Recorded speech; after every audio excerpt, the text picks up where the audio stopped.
Hello, welcome to another video, and today I'm going to be discussing quite a complex topic, but also a question I'm regularly asked is why is it so difficult to improve someone's gait or walking if they've had a problem for a long time, as the case in this video here, which is an old video of the guy doing a suitcase carry who had a chronic hip injury. So basically it doesn't matter if it's from an injury or if it's from a neurological disease or some sort of complication, so stroke, MS, spinal cord injuries even. I've seen all of these problems and they all share a lot of similar traits, but it's never just one thing, and it's never actually just the strength. Strength is definitely a part of it, but it's not the main part, which also explains why exercises like leg press, leg extension, these people often can do them, but they can't do things standing up, as in the case of this guy here. He could confidently do a lot of things with his left leg is where his problem was, if you're not sure of what goes on with the suitcase carry. Whenever the load is on the opposite hand, so in his right hand here, it's going to have a massive effect on what's going on with this glute on the opposite side, and the QL working on the right side. So basically both sides of the pelvis here have got to like stabilize the force, because gravity wants to pull the barbell down. Now if he's had a chronic problem, which he did for a long time, then the compensation that's developed from it is more the problem than just the specific strength of muscles, because those muscles might actually work quite well in other movements. They just won't work well in this one because it's a learned thing, and it's so many things going on. So for the case of his glute, so in this point here where he's in the stance phase, which is usually the weakest point, which it definitely is in this exercise, it just can't control, it just doesn't have the control along with the obliques and the core and the QL to keep this pelvis level. Now in secondary to that is when he steps forward and he has to do the hip extension, so whereas you can't really see it in this angle, where he actually has to extend the leg backwards. It's also kind of lost that ability, which is what you often see with that Trendelenburg gait. So they've actually developed a new method of creating hip extension, which is to rock from side to side. Now, to just come about and strengthen the glutes, the hip thrusts and all those sort of things, you're not really going to get that far. Even deadlifts and things like that, they're going to make some impact, but it's not going to be enough. Even the single leg deadlift will change the stance leg and the glutes a lot, but he still needs to learn how to configure that hip extension when it extends the leg behind you in order for it to succeed. So I'll have a look at a couple of other examples and how it applies to running and some of the crazy exercises that I do at times. So let's look at another. Okay, so here's a more extreme example of a client who was trained with us for a long time, had cerebral palsy, was born with cerebral palsy, so he obviously wanted to be able to walk again, become mobile. And so you can see here significant no ability to put weight on a single leg stance, and again had lost the extension, so can't actually drive forward with the single leg stance, has to use both legs to do so. So I know it's more an extreme example, but like I said at the beginning, it shares a lot of common traits that I see with people of all ages and all types of problems with gait. The single leg stance and the extension of the hip, working with the obliques on the opposite side. This also comes into it later on, where the relevance of the obliques and the opposite arm, how important it is for creating the stability, because that is what is the real problem. All right, let's look at a running example. Okay, so here's a running example, more of a sprinting exercise, but quite a simple sort of a demonstration of how much hip extension is driven from someone with no injury. So in this case, Nathan, excellent hip extension, and if I play it through, you'll see like even on the stance leg. So if I just take it back a bit further, so you see how much. So there's his single leg stance.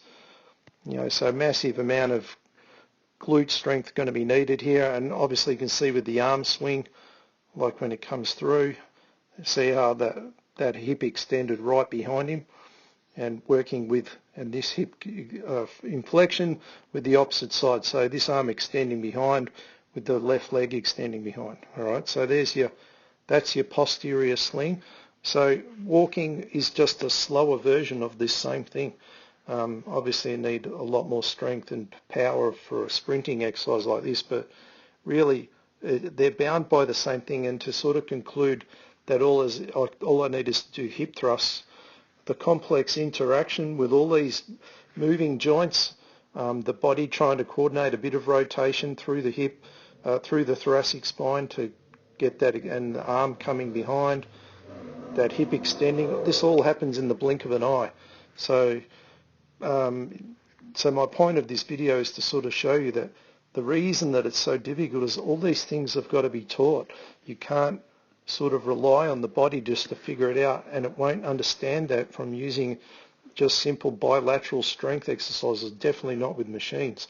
But even the more complicated unilateral ones, such as the single leg deadlift and things like that, they're great for improving stance, but to actually improve the timing within actions like this, you have to use actions like this.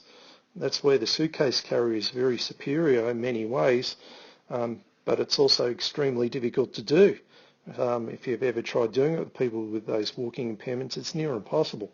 But your goal is to try and find a way to get to it using all the various tools. All right, so let's look at some of the other examples, maybe using this video here to compare it. All right. Okay, so here's a comparison video of a running exercise versus quite an advanced core exercise that's trying to mimic sprinting. All right, so I'll just play it and we'll have a chat about it. All right, you can see me on the left. I'm going to explode forward, and Nathan running on the other side here, and I'll just take you back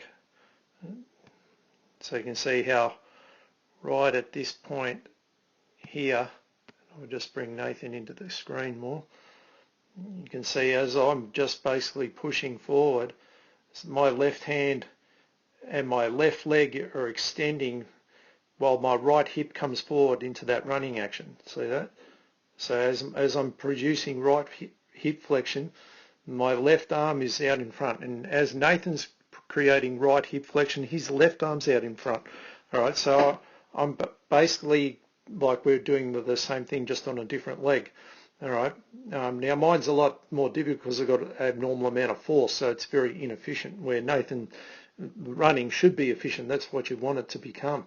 All right. So these exercises are very difficult. Obviously, you wouldn't be able to do this for some of the people I've shown in the video earlier, but this would be what you'd be trying to build up to. So I'll be working backwards from these sort of movements. So basically just standing bilaterally pushing with one arm. And I've done many videos on all this stuff before, how I gradually progress the single cable pull and the single cable push, because they're very much like mimicking the action of walking and running. That's why they're so effective, and they're not just honing in on one muscle, that they're multiple muscles. All right, so let's have a look at the pulling one as well, so just to get a different idea of this.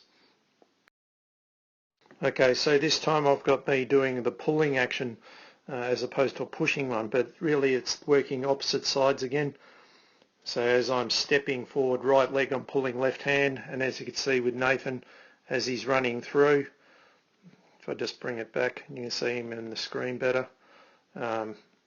So as he's running, see your left hand with right leg in hip flexion and producing massive hip extension through that right leg, and the so right leg hip extension there, and the left arm is back.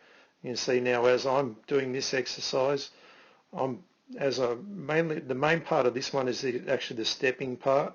So when I'm coming forward, planting right leg here, left arm's leading forward, so everything's in opposite. All right, so contralateral, that's what we refer to. So left hand with right leg. You can see here, he's got right leg hip extension with left hand, and his right hip flexion is with left hip flexion with right hand. All right, so everything's basically just cutting through you diagonally like this. All right, so same with me. Everything's diagonally through me like this. So the glutes are working huge, but with the lats on the other side, no different to what Nathan's doing. So he's got massive glute hip extension there, working with the lats driving back, pulling down on this side, and then everything's working opposite.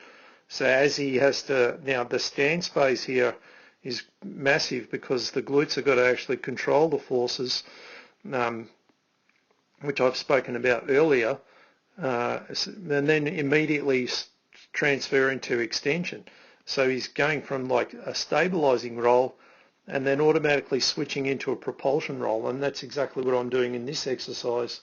So it's actually a stabilizing role there, but now it's actually got to create that extension to pull the weight backward, and you'll see how my right leg extends behind me. So there's my glute on this side doing an extension role now, as is this one. All right, but then when I'm stepping forward, it's actually in more of a stabilizing role, trying to control, decelerate so I don't get pulled into the machine.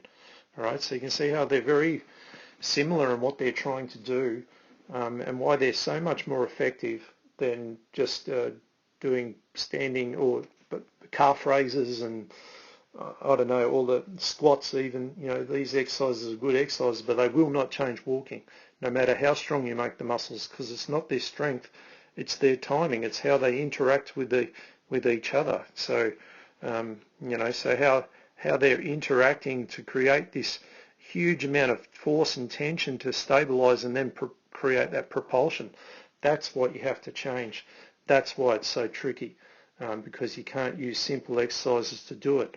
You have to find clever and creative ways to get around it, which is not easy. And I probably need to do another video to show some of the ideas, and they very rarely work in the beginning. You've got to really persevere, and you have to use some of the simple things around it as well. But yeah, I hope that kind of explains what I've been rambling on about. All right, let's look at one more. So as I mentioned at the beginning, probably one of the hardest things for most people with severe walking impairments to get right is just the balance on one leg. So, you know, if they can effectively do this, then your chances of improving to the gait stage of trying to get things to interact are going to be significantly greater. But if they can't do this, you're going to have to figure this out. You can definitely try all the other things, but until this is improved, you're never really going to make a huge improvement. All right, so very simple to do, and again, this has really nothing to do with strength, just purely stability, and the body trying to figure out. Not I'm doing this with my eyes shut, so this gives you. So I'm a lot more unstable on my left leg than my right leg. All right, so it gives you the feeling of what it would feel like for a person with walking impairment, that all that little rocking side to side that I'm doing there, that's exactly what they do. They're trying to get off of that stance of that leg, which there's no way they can develop the hip extension necessary.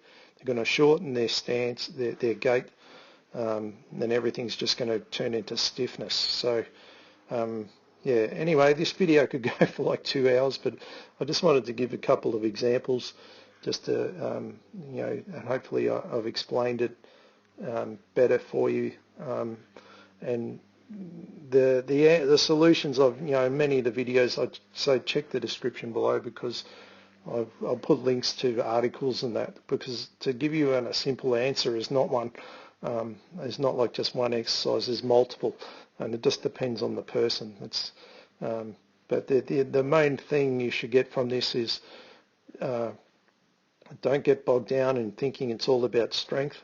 They're definitely a part of it, but the stability and the control is what you need first, and then you can build up the strength once you have that. But most people try and go about it by trying to get strength first when it's never going to work. All right. Anyway, I hope I haven't rambled on too much, and I'll see you next time.